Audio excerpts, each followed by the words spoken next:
Hey everybody, it's Miss C. Today we are going to be looking at a video that I did with Mr. Wally where we were measuring the air pressure. Now we've talked a lot about air pressure. We've talked about the wind and how that is also influenced by the air pressure in our atmosphere.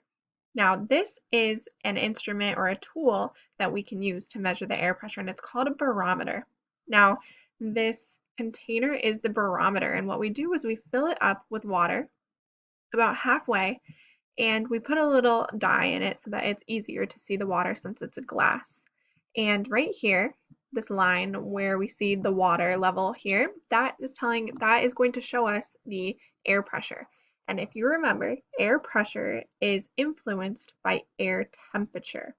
So in our house, it was a pretty warm temperature. I think it was about 65 degrees, 64 degrees.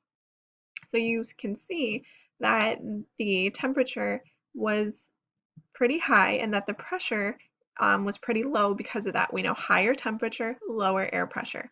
Now, this is our experiment. We're taking the barometer outside, and it was a really cold day, and we wanted to see if the air pressure was going to be higher or lower. So let's watch and see what happens.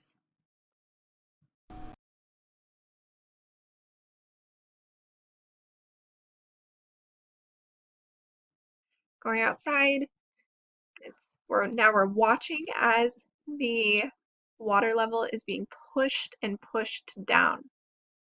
So what this is telling us, and it was cold outside, it's telling us that the air pressure was high.